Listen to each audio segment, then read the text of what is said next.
गुरुदेव महेश्वर साक्षात् परब्रह्म तस्मै श्री गुरुवे नमः।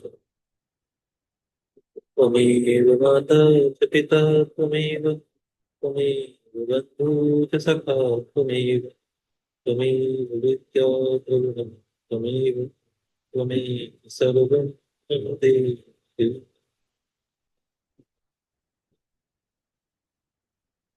यह छठा अध्याय प्रारंभ होता है।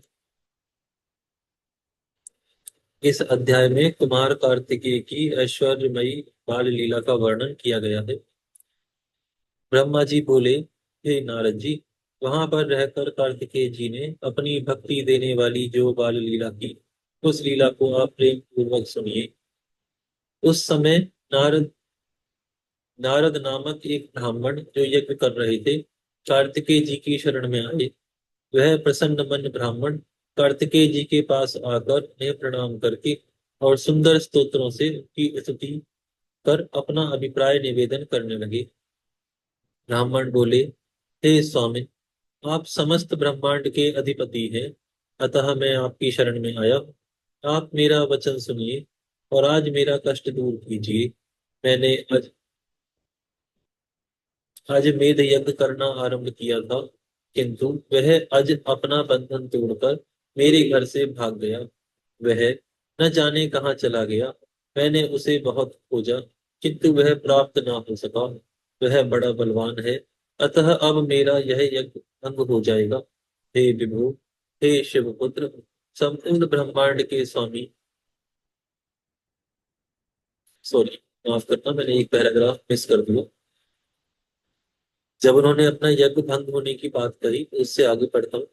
हे विभु, आप जैसे स्वामी के रहते मेरे यज्ञ का विनाश किस प्रकार हो सकता है। इसीलिए हे अखिलेश्वर, इस प्रकार से विचार कर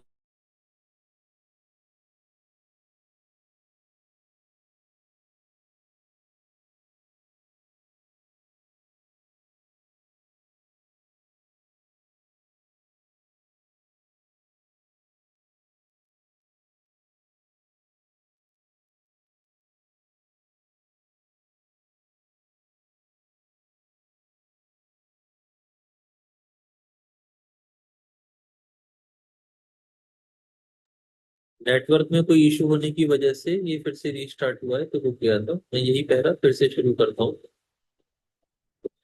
हे विभु, आप जैसे स्वामी के रहते मेरे यज्ञ का विनाश किस प्रकार हो सकता है।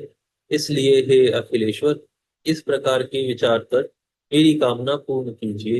हे प्रभु, हे शिवपुत्र, संपूर्ण ब्रह्मांड के स्वामी और समस्त देवताओं से सेवित होने वाले आपको छोड़कर मैं किसकी शरण में जाऊं। आप दीन बंधु, दया सागर, भक्त वत्सल तथा सब प्रकार से सेवा के योग्य हैं। ब्रह्मा, विष्णु तथा समस्त देवगण आप परमेश्वर की स्तुति करते हैं। आप देवी पार्वती को आनंदित करने वाले, स्कंद नाम वाले, परम अद्वितीय, परम तप परमात्मा, आत्मज्ञान देने वाले तथा शरण की इच्छा रखने वाले सज्जनों के स्वामी हैं। हे दीनानाथ, हे महेश, हे शंकर सुत, हे त्रिलोक्यनाथ, हे प्रभु, हे मायाधीश, हे ब्राह्मण प्रिय, मैं आपकी शरण में आया हूँ। मेरी रक्षा कीजिए। आप सबके स्वामी हैं। ब्रह्म ब्रह्मादि सभी देवता आपको प्रणाम कर आपकी स्तुति करते हैं। आप माया से शरीर धारण करने वाले, अपने भक्तों को सुख देने वाले, सबकी रक्षा करने वाले तथा माया को वश में रखने वाले हैं।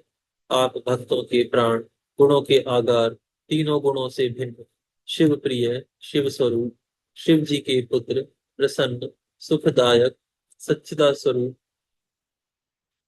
महान, सर्वज्ञ, त्रिपुर का विनाश करने वाले, श्री शिव जी के पुत्र, सदा सत प्रेम के वश में रहने वाले, छह मुख वाले, साधुओं के प्रिय, प्रणत जन पालक, सर्वेश्वर तथा सबके कल्याणकारी हैं।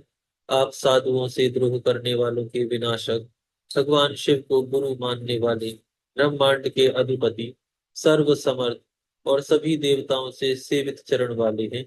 हे सेवा प्रिय, मेरी रक्षा कीजिए। हे वैरियों के लिए भयंकर तथा भक्तों का कल्याण करने वाले, लोगों के शरण स्वरूप तथा सुखकारी, आपके चरण कमल में मैं प्रणाम करता हूँ। हे स्कंद, मेरी प्रार्थना को सुनिए और मेरे चित्त में अपनी भक्ति प्रदान कीजिए। जिसके पक्ष में होकर आप उभय पार्श्व में रक्षा करते हैं, उसका अत्यंत बलवान तथा दक्ष शत्रु भी क्या कर सकता है। दक्ष लोगों से माननीय आप जिनके रक्षक हैं, उनका तक उसका तक्षक अथवा आमीष भक्षक क्या कर सकता है। देव गुरु बृहस्पति भी आपकी स्तुति करने में समर्थ नहीं है। फिर आप ही बतलाइए कि अत्यंत मंद बुद्धि में आप परम पूज्य की किस प्रकार स्तुति, प्रशंसा एवं पूजा करूं। हे स्कंद, मैं पवित्र, अपवित्र, अनार्य चाहे कुछ भी हूँ, आपके चरण कमलों के पराग के लिए प्रार्थना करता हूँ। हे सर्वेश्वर, हे भक्त वत्सल, हे कृपा सिंधु, मैं आपका सेवक हूँ। हे सत प्रभु, आप गणों के पति हैं, अतः अपने सेवक के अपराध पर ध्यान न दें। हे विभु, मैंने कभी भी आपकी थोड़ी भी भक्ति नहीं की है, यह आप जानते हैं। हे भगवान, आपसे बढ़कर कोई अपने भक्तों की रक्षा करने वाला नहीं है, और मुझसे बढ़कर कोई पामरजन नहीं है। आप कल्याण करने वाले, कली के पाप को नष्ट करने वाले, कुबेर के बंधु, करुणाद्र चित्त वाले, 18 नेत्र तथा 6 मुख वाले हैं। हे प्रभु, आप मेरे यज्ञ को पूर्ण कीजिए। आप त्रिलोकी के रक्षक, शरणागतों से प्रेम करने वाले, यज्ञ के कर्ता, यज्ञ के पालक और विघ्नकारियों का वध करने वाले हैं। साधु जनों के विघ्न को दूर करने वाले और सब प्रकार से सृष्टि करने वाले, हे महेश्वर पुत्र, मेरे यज्ञ को पूर्ण कीजिए। आपको नमस्कार है। हे स्कंद, आप सबके रक्षक तथा सब कुछ जानने वाले हैं। आप सर्वेश्वर, सबके शासक, सबके एकमात्र स्थान और सबका पालन करने वाले हैं। आप संगीतज्ञ, वेद वेत्ता, परमेश्वर, सबको स्थिति प्रदान करने वाले, विधाता, देवदेव तथा सज्जनों की एकमात्र गति है। आप भवानी नंदन, शंभु पुत्र, ज्ञान के स्वरूप, स्वराट, ध्याता, ध्येय, पितरों के पिता तथा महात्माओं के मूल कारण है। ब्रह्मा जी बोले, शिव जी के पुत्र देव सम्राट कार्तिकेय के उस ब्राह्मण का वचन सुनकर वीरबाहु नामक अपने गण को यज्ञ के बकरे को खोजने के लिए भेजा। उनकी आज्ञा से महावीर वीरबाहु भक्ति पूर्वक अपने स्वामी को प्रणाम कर उसे खोजने के लिए शीघ्र ही चल पड़े। उन्होंने सारे ब्रह्मांड में उस बकरे की खोज की, परंतु उसे कहीं नहीं पाया। केवल लोगों से उसके उपद्रव का समाचार सुना। तब वह बैकुंठ में गए और वहां उस महाबलवान अज को उसने देखा, जो अपने गले में यज्ञ के जूट को बांधे हुए उपद्रव कर रहा था।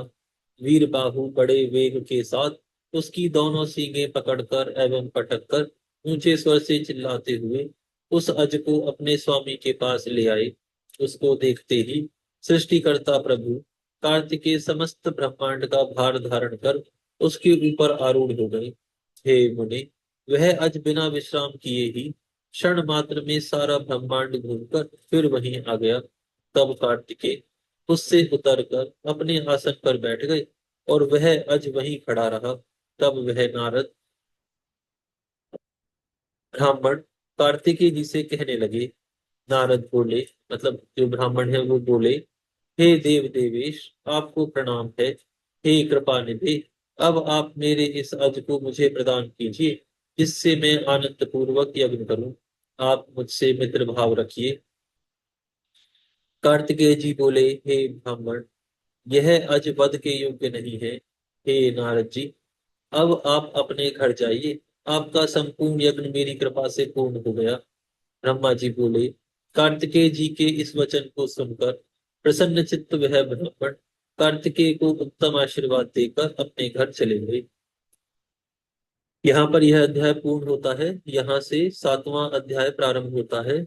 इस अध्याय में तारकासुर से संबंध देवासुर संग्राम का वर्णन किया गया है। ब्रह्मा जी बोले, विभु कार्तिकेय के इस चरित्र को देखकर विष्णु आदि देवताओं के मन में विश्वास हो गया और वे परम प्रसन्न हो गए। शिव जी के तेज से प्रभावित होकर वे उछलते तथा सिंहनाद करते हुए कुमार को आगे कर तारकासुर का वध करने हेतु चल पड़े। महाबली तारकासुर ने भी देवताओं के उद्योग को सुनकर बड़ी सेना के साथ देवताओं से युद्ध करने के लिए शीघ्र प्रस्थान किया। देवगणों ने तारकासुर की बहुत बड़ी सेना देखकर अत्यंत बलपूर्वक सिंहनाद करते हुए उसे आश्चर्यचकित कर दिया। उसी समय ऊपर से बड़ी शीघ्रता के साथ शिवजी द्वारा प्रेरित आकाशवाणी ने समस्त विष्णु आदि देवताओं से शीघ्र कहा।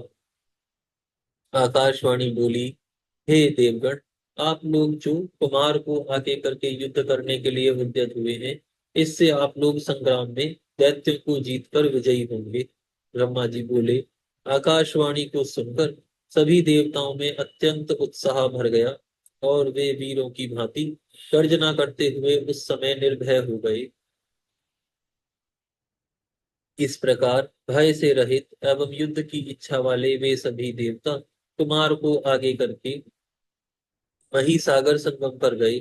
बहुत से असुरों से घिरा वह तारक भी जहां देवता थे वहीं पर अपनी बहुत बड़ी सेना के साथ शीघ्र ही आ गया। उसके आने पर प्रलयकालीन बादल के समान शब्द करने वाली रणदुंदुभियां तथा अन्य कर्कश बाजे बजने लगे। उस समय तारकासुर के साथ रहने वाले समस्त असुर कूदते फांदते हुए पाद प्रहारों से पृथ्वी को कंपाने लगे और गर्जना करने लगे। उस उग्र ध्वनि को सुनकर सभी देवगण अत्यंत निर्भय हो एक साथ ही तारकासुर से युद्ध करने की इच्छा से उठ खड़े हुए। स्वयं इंद्रदेव कुमार को हाथी पर चढ़ाकर देवताओं की बहुत बड़ी सेना के साथ लोकपालों से युक्त हो आगे आगे चलने लगे।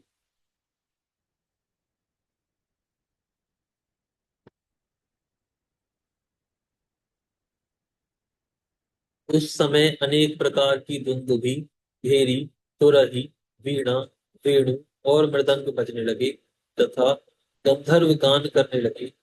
कुमार इंद्र को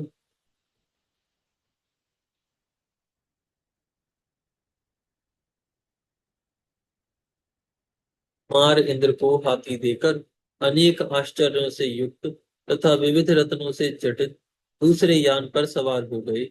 उस समय सर्वगुण संपन्न महायशस्वी शंकर पुत्र कुमार कार्तिकेय विमान के ऊपर चढ़कर महाकांतिमान चामरों से विद्यमान होते हुए अत्यंत शोभित हो रहे थे।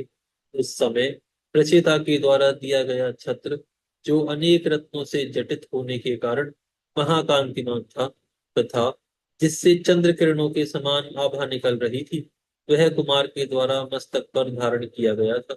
उस समय युद्ध की इच्छा वाले महाबलवान इंद्र आदि समस्त देवता अपनी अपनी सेना के साथ सम्मिलित हुए। इस प्रकार देवता एवं दानव व्यूह की रचना कर बहुत बड़ी सेना के साथ युद्ध की इच्छा से रणभूमि में आ डटे। उस समय एक दूसरे को मारने की इच्छा वाली देवताओं तथा दैत्यों की वे दोनों सेनाएं चारणों के द्वारा स्थिति की जाती हुई अत्यंत सुशोभित हो रही थी। कायरों के लिए भयंकर तथा वीरों के लिए सुखद समुद्र तुल्य उनकी दोनों सेनाएं गरजने लगी। इसी बीच बल से उन्मत्त महावीर दैत्य एवं देवता क्रोध से अधीर हो परस्पर युद्ध करने लगे। उस समय देवों एवं दानवों में महाभयंकर युद्ध आरंभ हो गया और क्षण मात्र में पृथ्वी रुंड मुंडों से व्याप्त हो गई। आज यहाँ विराम करते हैं, फिर कल से प्रारंभ करेंगे।